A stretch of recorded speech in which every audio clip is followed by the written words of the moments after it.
Flintlock: The Siege of Dawn is an action RPG from A44 Games, the creators of Ashen. Now, after spending roughly 20 hours with the game, I was able to see the credits roll and walk away feeling satisfied overall. It's definitely not a perfect game, but it's definitely enjoyable and something that I would recommend to people who like single-player RPGs that are a bit more challenging than average. The best way that I can really describe this game is a God of War Souls-like, but with less budget, scope, and flair. The game has many good ideas at its core, maybe even better than good, but some of the polish and freshness is definitely missing. Now, the story follows Nor Vanek, a seasoned military combat engineer who's tasked with closing the doors to the great below. When separated from her comrades, she's joined by Enki, a mysterious fox-like creature with supernatural powers. Together, they aim to return to the City of Dawn while liberating occupied towns and taking down evil gods along the way. The character of Enki is written well, expressed, acted, and easy to understand. There's an emotional depth to both Enki and his relationship with Nor. Enki also provides the game's most engaging mechanics with his growing array of magical powers that he can use to assist Nor in combat,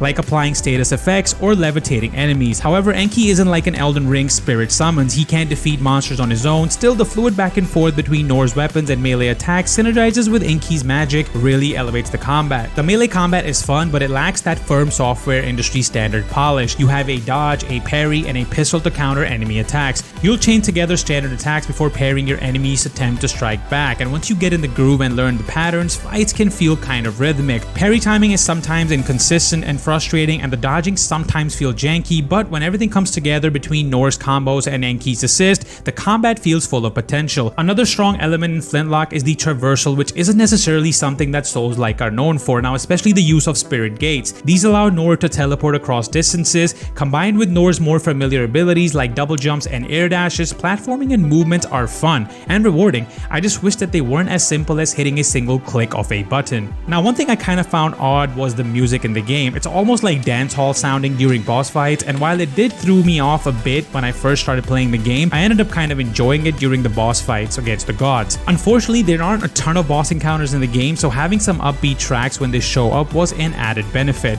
As for the performance, I never really experienced any major issues with the game during my playthrough. There were only a couple of times when the game didn't really fully render certain textures right away, but it never really disrupted my actual playing experience. Overall, Flintlock: The Siege of Dawn is the textbook definition of a good video game. You probably won't think of it much after rolling the credits, but in the moment, there's enough in its roughly 15-hour campaign for a fulfilling time. It's a quick hit of comfort food for the Souls-like audience and definitely those who are looking to get into the genre, and it succeeds with fun combat and movement abilities. It's entirely competent as a second title from A44 Games. The game does nothing bad, nor does it really set a new benchmark for anything specific. Overall, I think it has a lot of great ideas that come together for a package well worth your time, especially with the game being on Xbox Game Pass. If you enjoyed the video, don't forget to comment, like, and subscribe, and until next time, happy gaming!